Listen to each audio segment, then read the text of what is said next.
ku ne dégg na produit bii di kër gi benn produit bu doy waar la boo xam ni ma nga bàyyee ko Hong Kong kër gi nag mooy dëgëral kër gi di neexal kër gi fexe kër gi am jàmm soxna si bëgg boroom kër gi bëri doole lool ah kër gi nag dafa nekk loo xam ni bokkul ak benn gis ngeen bu ne waaye bii nii kenn mësu ko gis ndax nag ca njëg la sax ngay xamee ni kenn mësu ko gis produit bi 30 000 francs lay jar ma nga bàyyee ko Hong Kong kër gi boo ko bëggee am dañ la koy livrer en toute discrétion ci 78 703 47 47 78 703 47 47 dama ni kër gi mooy neexal sëy bi lool soxna si yëg boppam bu baax a baax boroom kër gi yëg boppam bu baax a baax jàmm ne ñooy ñam leen kër gi mais nag 30 000 lay jar de yombut de waaye nag est-ce que jaru ko lii la waa kër gi wax waa kër gee ma yónni woon ci yéen kër gi Hong Kong la bàyyee ko.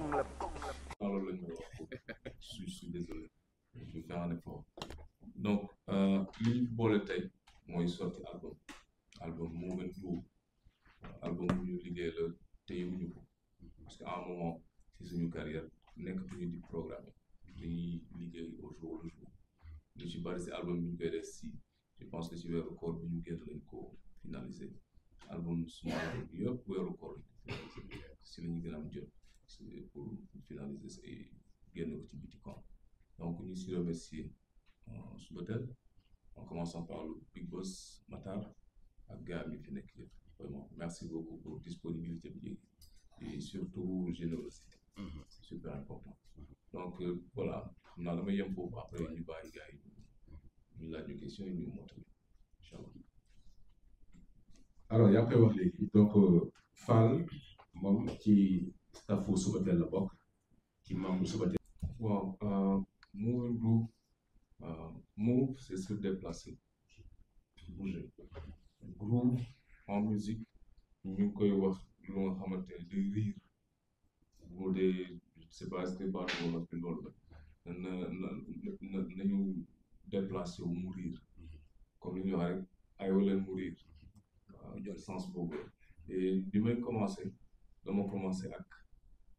jarul ñaaw afro dem ba ñëw mais bi may génne loolu nit yi comprendre lu woon sama gis-gis en musique et ñu fekk si leen fi nga xamante ni moo gën a neexal dégg fi ñu nekk déjà bi ñu fréquenté foofu ba ñu bëri xam ni la majeure partie ñu dem ba fi nga xamante ni afro bi tegoon ci kaw ñu bëgg leen wax ne fii lañu gisee woon musique amoon nañ ci yëg-yëg nekk fii lay gën parce que Afrique fii la lépp di mujj du musique kese politique sport les Africains sont devant partout loolu yëg-yëg bu ñu amoon la que musique africaine ni ñu jëlee blues bi yóbbu ko États-Unis samba bi Brésil latino yi pàcc ku nekk jël sa wàll xamoon nañ ne gaaw muy yéex musique day del soit Afrique te loolu moo nekk di xew wala ñu ne leen ok let's go nañ dem ba Nigéria et on va grouper pour ñu mën ci yóbbu on va grouper c'est ça le sens de deuxième pourquoi Thione Touré waaw Thione Touré moom maa ngi leen koy wax li ñu def ci musique ñu ngi fête suñu 20 ans cette année gëm nañ ne que li ñu sonn ci musique lépp du réer yëg-yëg boobu lañ am moo tax ñu tuddee ko Thione Touré. troisième jubbanti dafa tombé wala. bon morceau bi dafay sant yàlla parce que dafa am coow lu fi xew ñuy wax ci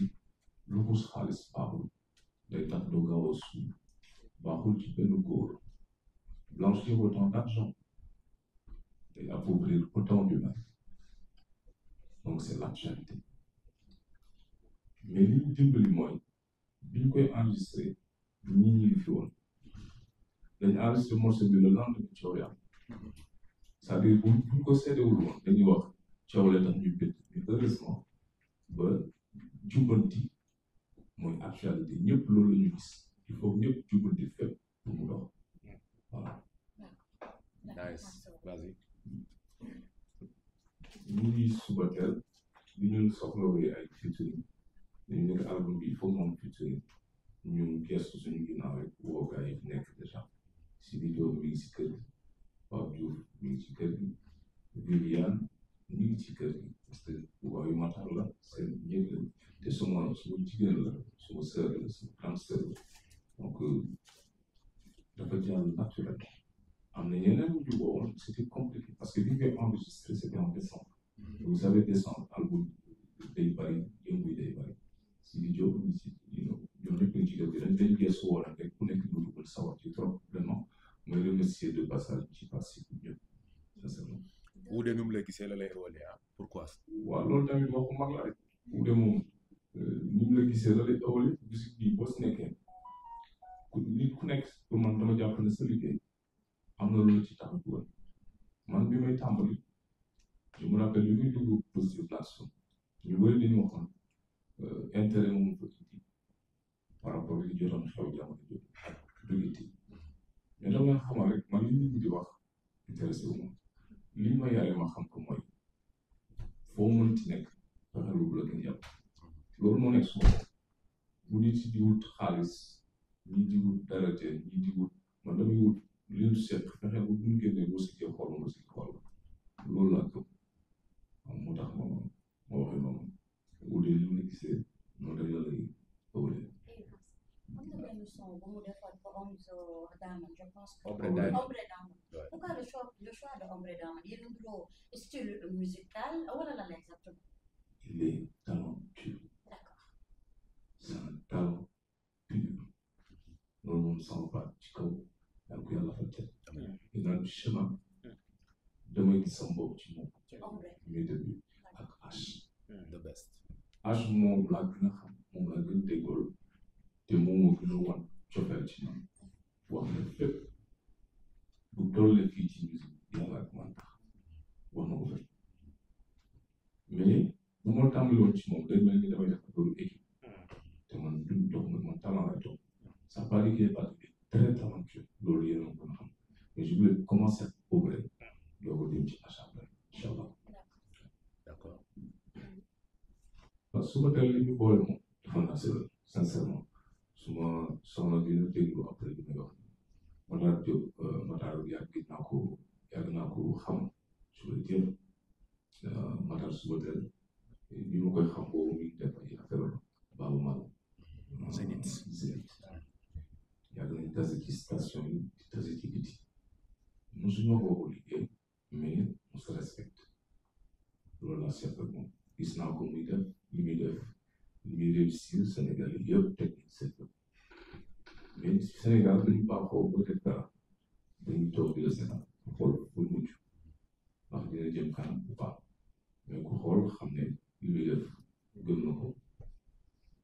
yéene na ko nit ci te soxla ci loolu la xool ba mu doy na un jour muy organiser grand théâtre cette année man la sama soxna ci oto bi li doon toog ci ak mën a ko war na Matar mu ne Matar suba teel dafa tudd na xoolal fi lu xew man ko dama ko yëg dama yëg liggéey moom nii la demee ñu woo ko mu accueillir ñu fii c'est parti comme ça voilà. Deuxième question, pourquoi Naraay Diop c'est ça? Ouais. waaw Naraay dafa war a jub Naraay jubul boobu day bari te passage bi du gaaw ci loolu dafa ci wàllu yi ñu fekk yëpp je pense que ñu ngi nekk ci Naraay Diop bi ñu invité Pape Diouf li ñu bëgg rek mooy musique bi ñu nekk moom reconnaissance ci effort yu nit di def pour que liggéey bi gën a gaaw noonu lañ ko promoté. Après l'album, tournée nationale et internationale.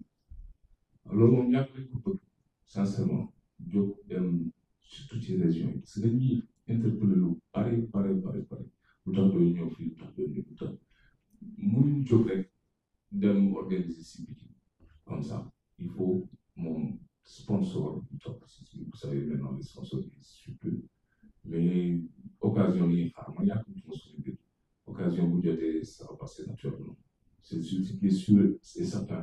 mooy bëgg nañ ko yàlla na ko yàlla sotti léegi woykat bi naan àdduna kenn xamu ko boo jëlee ni ñoom la defal nga def leen ne jugal ba juum bëri album bi c'est excellent album bi dañ ne dañuy jox ndaw ñi ñu soxla yëngu fecc déconné loolu ko solo donc boo dégloo album bi te loolu la ñu xamee donc album bi boo ko dégloo xam ne vraiment c'est fun ça move et ça cool lu ci jugee nag bu magal bi jotee dañu defaat benn tëbbal ko rek du laal suuf. Aïcha Mass. Kàmm maa ngi lay nuyu di rafetlu album bi bu baax a baax. bon dañoo gis Kàmm bi ci biir album bi aussi tamit il va fêter ses 20 ans de carrière maa ngi gis ci biir 20 ans mais l'année comment on l'a écrit dañoo bind TEMP 20 ans du temps de Kàmm bi est-ce que ça peut dire que Kàmm bi ci atam la nekk ci atam mu fës ci atam pour Sénégalais yi gën ko ràññee ci atam ngir aussi tamit ñëwaat en force. waaw xam nga man ma déggee yéen ñi naan ma grand sax damay xool si donc nekk naa grand bi quoi parce que je me rappelle bi nga commencé j'étais le bébé du possible là son nom le bébé du possible et le temps passe tellement vite bu bëggee sa njaboot aussi xam ni que vraiment waaw man la quoi mais 20 ans yi c'est pas pour annoncer quoi que ce soit lui wane que un peu mais daal est-ce que comprendre exactement aussi la question moo tax mënuma la toog exactement li ko bëgg. parce que gis nañu des années passent Kàmm bi ni mu doon occuper la scène musicale xawoon na am benn ralentissement ñu seetlu nañ ko mais gis nañu sur les 2 années qui viennent là gis nañu Kàmm bi muy commencé di gën a fësaat bon non xam nga ndax 20 ans yi da koy fësal ni que si sa at si sa digg ndënd nga nekkaat nga ñëwaat quoi. sooy ñu ngi mel ni grand théâtre bi mu commencé ku tëggul grand théâtre doo koy Sénégal moom loolu li ne grand théâtre dañ koy tabax daal ku demul grand théâtre yow doo koy kat ba ku ci nekk am ñu ci yor ay bor ba léegi xam nga mais soo nee musique en carrière un plan de carrière bi ñuy tàmbali dañu daan def Dakar dem tëgg Louga jaar Saint-Louis ñibbisi rombale tuuti su may leen benn ñëw Dakar presque 6 heures du matin def xam nga yéegale soirée bi tas ko dem tëdd da tu te dis def naa Thiès def naa Louga def naa ñun bànneex la booy kii toog ni dama seede mais loolu boo bëggee ñu xam la après ngay tàmbale aussi ngay bëgg dem fépp fu ñu la organisé buñ la woowee buñ la woo ngay dem émission buñ la woo sax nga woo waa émission xam nga mais boo amee benn expérience bi tollu fenn fii da ngay bàyyi booy ñu doxal na lu fu nekk tout le temps rek nga dañ naa ko dama jógee Dakar dem ba Somone toog fa suñu njaboot bu mu waree jouer ñoom jouer et puis sant yàlla financièrement ndaw bi du ko jar promo ndaw bi du ko jar loolu toog lu yàgg boo ñëwee ñoo xam ne si donc jarul boobante ñëwuñu pour ñoo xam ne ñoo ngi pour ko non dañ ñëw pour yokk suñu couleur ci li xew léegi c'est tout. ok ci 20 ans de carrière musicale soo ñu doon wax ci li nga xam ne dund nga ko boo ko fàttalikee da lay métti lool wala ci des moments de bonheur lan lay war a def man pour expliquer en même temps. tuuma lan lañ la tuumaat. bari na bugguma non bugguma ñu dévier yóbbu affaire bi feneen fu mu nekk mais tuuma toog naa ko jooy guddi dul jeex mais su ma dégloo benn wax ci ki ma gëm doy la ko mu ne ñaari tax buur yàlla yegg ci yàlla mooy joxe ñam ak nangu tuuma mu ko xalaatee rek après bàyyi seen amaan bés dina ñëw def parce que je me dis Sénégalais man xam non boo xoolee ci ñàkk mën a wax wala kersa bu bari bi ñu bëri leen ko féetale bëri tiitar te suñ saalu leen ak tiitar ak ndamu ku dul yàlla suñu borom xam moo tax dañ xool nit ci tey ci moom baax na trop bokk na ci xeetu jàmm yàlla yi. Alors, vas-y. sama dernière question sama toute dernière question gis nañu da ngeen def. saa yow scoop ngay wër. yaa ngi wax ci tur bi que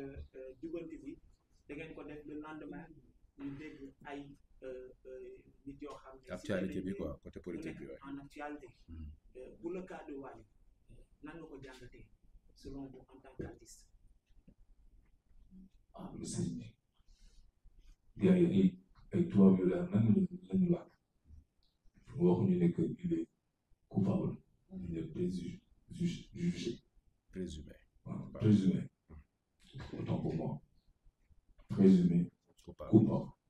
veut pas dire coupable nañ ko ñaanu suñu borom indi lu leer ci muy def ndax tuuma gi bañ koo daal mu tamit parce que dañ gaaw ci tuuma Des présomptions d'innocence. moo nekkoon sama avant-dernière ma toute dernière question bi.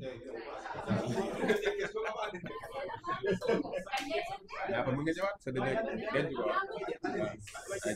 Le côté spiritualité de Carlou D. On a tendance à voir Carlou D, il est trop religieux. Carlou D, dafa gëm diine. dafa fonk lool diine l'islam parce que dañuy fekk le plus souvent Carlou D bu ñu ko fekkee bu heure waxtu jotee day dem julli ci. te loolu d'habitude dañ koy gis sax ci melokaan. Carlou D ci lan nga doon dee loolu à chaque fois bu ñu la gisee dañ am lu bëri loo xam ne. dañ la ciy gisee ci maam Cheikh Ibrahima Fall wala gis la ci koo xam ne saa loolu du lu may ñotti du lu ñu doon te fii ñëpp on est tous spirituels autant que ça jël ñu nit spiritualité am ñoo xam ne nag mën nañ ko lax am ñu ko mën a lax c'est tout moo tax maa yomb lool ma wax ci yooyu moo tax xam naa taxal ma ko mais kooku sa ginnaaw ci yow daanaka si daan wala mu mooy loolu. Mass dafa am benn témoignage bi may def rek. mooy tamit même album bi nga xam ne génne ko sax sa kanam na ko nëbb affiche bi wala si ginnaaw. oui daa gis nga war a waat encore sa kanam. alors est-ce que comme moo ko léegi bi encore sa biir wax nga ni Sénégal yi xamuñu la donc qui est Carlou D vraiment en ce moment-là. Si, c'est vrai, les affiches parlent. Les images parlent. Oui. Carlou D, c'est votre cas. Mais les images parlent. En plus même sa kàddu sax dana koy wane parce que lu bëri la naan maanaam nit ki am lu mel du bëgg di wane wala di wax boppam moom kese est-ce que ça veut dire que Carlou D dafa nekk si beneen niveau boo xam ne du nekk si wala. non c'est xam nga musique bu ma déggee nii si ne musique dafa haram dama leen ndeysaan mais bokk na ci li gën a gaaw a yeggal doomu aadama ci yàlla musique son musique ci tawaaf la jóge ba jamono amagul ci ay malaayika di wër kaaw bi pas bi mais ba ci kaw soo yooyu la ay jinne sàcc wàcce ko kaw suuf wecce ko xam-xam jaayante ko ak shayatin ñu wecce ko ak sëriñ yi ba musique existe donc li ñuy def gis nga ñuy dugg ci ay domaines yoo xamante ni wala yàlla si bu ci duggee dañuy ñaar sama waxtaan mais musique leneen la am na nag seytaane da ci rax toog bu baax a baax mais ku xool kuy def musique bu rax seytaane ak bu raxul seytaane ku ko xool xam nga. Quelle est la différence? La différence entre. Oui, entre musicien boo xam ne peut-être seytaane bokk na si ak boo xam ne seytaane bokk si comme mun na jàpp Carlou D ñu def bokk seytaane bokk. Ku dul yàlla suñu borom xam. Alors sama deuxième question moom mooy sànq wax nga ko léegi nee nga yàgg nga gis maanaam tout musique Sénégal yi tere si muy nekk nga xam moo nekk afrobeat mais ñun Sénégal suñu artistes yi ñoo ngi essayé voilà ku nekk yaa ngi génne benn son boo xam ne afrobeat la mais ça n'arrive pas à décoller c'est quoi véritablement le problème ba mu toll nii musique sénégalaise déglawul au niveau international ba mu toll nii ni Sénégal ñoo ngi raw dégg naa sax koroog ni même Côte d'Ivoire sax ñoo ngi raw Gambien sax ñoo ngi raw c'est quoi le problème donc musique sénégalaise mu toll nii nekkul pour décoller. c'est vrai est-ce que man ak yow bokkuñ ci gis-gis mais musique sénégalaise moom du ci Sénégal du ci musique kese dama ñëpp politique comme sport lu ñuy nox la rek doon ci ay ndaw li ñu ci dugal ñun ñëpp mooy teg ñu ko bëri di wax yóbbu sama yaay màkk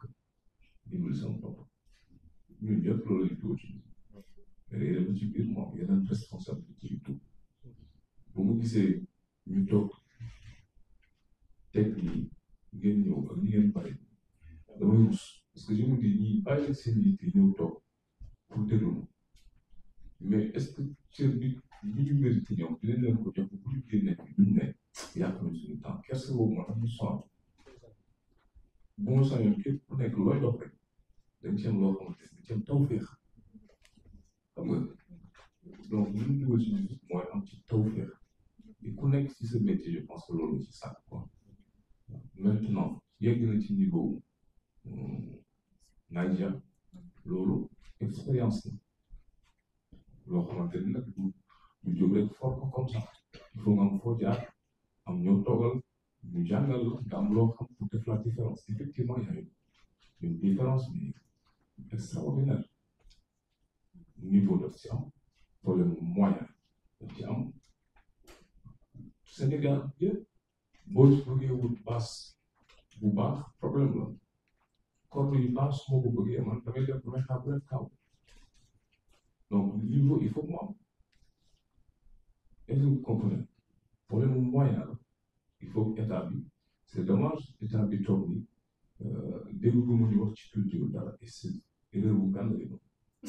wallaay parce que lu culture di def ci dëkk lu ñuy lamb daj mais lu ñuy yëg di ko gis muy doxal voilà. En parlant de cette nouveauté gis nañu récemment yenn ci ay artistes yoo xam ne ay jamono dañu gis fond culture urbaine yi am ay problème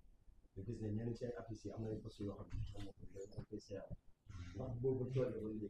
yaa gis affaire yi am na changement wala boo amee ci dina am. ah ñi fa teg samay nawle samay naataangole lenn rek laa ngi ñaanal moo ñu am jàmm am tawfeex muy wax léegi ñu fexe ba convertir ci domaine bi ñu leen teg indi fa li tax ñu teg leen fa ba ëllëg lu ñu ne affaire politique kese la woon mais ñu indi fa lu dëgër loo xam ne bu ñu fa jógee ñoo xam ne as gars yi dem nañ ci lii c'est super important. li tax mu compliqué waaw parce que mois de décembre la ñu nekkoon et c'était compliqué artiste boo si dem day fekk moom date am na sax ñu ñëw participer mais mu ñëw ñëw parce que ñu doon jouer et c'était je pense le dernier samedi du mois de décembre c'était compliqué voilà loolu moo tax gars yi bëri mu ñëw et pour le duo avec Wally je savais qu'un jour dina ñëw ñu aborder question bi mais gis naa ko ci li ma yaakaar du ma ci mos wax moom jamais xam naa ne nag suuf bi mënul ñàkk mais am na lu yàgg ba ma xam ci. da ngeen am problème moom xam na man xam naa yàlla xam na. du ma ci naan mu ko fala yàlla. D'accord, alors c'est bon. Ok, d'accord. Mais sur l'album, le clip aussi. Le nouvel clip aussi. Le clip de la sortie. La vidéo.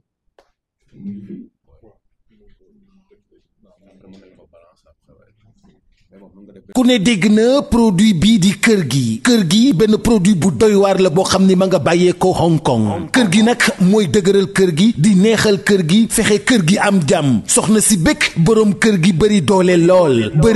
lool ah kër gi nag dafa nekk loo xam ni bokkul ak benn gis ngeen bu ne waaye bii nii kenn mësu ko gis ndax nag ca njëg la sax ngay xamee ni kenn mësu ko gis produit bi 30 000 francs lay jar jar ma nga bàyyee ko Hong Kong. kër gi boo ko bëggee am dañ la koy livrer en toute discrétion ci 78 703 47 47 78 703 47 47 dama ni kër gi mooy neexal sëy bi lool soxna si yëg boppam bu baax a baax a baax a baax borom kër gi yëg boppam bu baax a baax a baax a baax jàmm ne ñooy ñam leen kër gi mais nag 30 000 lay jar de yombut de waaye nag est-ce que jaru ko lii la waa kër gi wax waa kër gee ma yónni woon ci yéen kër gi Hong Kong la bàyyee ko